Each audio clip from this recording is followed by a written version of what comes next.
মাটির চুলায় পোড়া বেগুনের ভর্তা আমি কিভাবে রেডি করলাম সেটা আজকে আপনাদের সঙ্গে শেয়ার করব। ফার্স্টে হচ্ছে আমি বেগুনটাকে চুলার মধ্যে পুড়িয়ে নিয়েছি। বেগুনটা হচ্ছে পোড়ানোর পর বেগুনের যে উপরে ছালটা রয়েছে সেটা হচ্ছে বেগুন থেকে আলাদা করে নিব।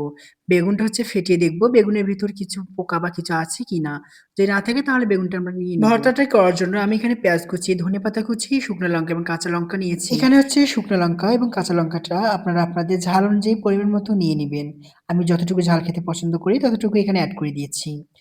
এখানে হচ্ছে শুকনো লঙ্কা, কাঁচা লঙ্কা আর হচ্ছে পেঁয়াজ আমি সুন্দর করে হাত দিয়ে একটু মাখিয়ে নিব। তারপর হচ্ছে ধনিয়া পাতাটাকে দিয়ে এড করে দিয়ে আরেকটু মাখিয়ে নিব। এই কয়েকটি উপকরণ ভালো করে মাখানোর পর হচ্ছে আমি বেগুনটাকে এখানে এড করে দিব। বেগুনটা এড করে হচ্ছে আবার আগের মতো সুন্দর করে মাখাতে থাকবো। বেগুনটা মাখাতে, মাখাতে তারপর হচ্ছে এখানে আমি কিছুটা সরিষার তেল এড করে দিব। সরিষার তেল এখানে এড করার পর এই ভর্তার স্বাদ দ্বিগুণ বেড়ে যায়। তাই সবাই চেষ্টা করবেন বেগুন ভর্তায় এই সরিষার তেলটি এড করার জন্য। আমি জানি আমার এই পোড়া বেগুনের ভর্তা রেসিপিটি করা দেখে এখনই অনেকের জিভে জল এসে গিয়েছে।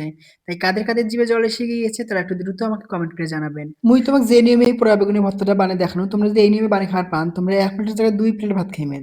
আর যার খাওয়ার রুচি নাই তার আগে খাওয়ার রুচি ২ গুণ বাড়ি যাইবে। একেবারে ৫ টা করে চাটিয়ে ভাত খাইবেন। মুই এই কথাগুলি তো মিছা কথা কোনো না, ছাঁচা কথা কোনো, তোমরা খালি একবার বানাইয়া খালি খায়া দেখেন। তারপর এসে আমাকে কমেন্ট করে কন।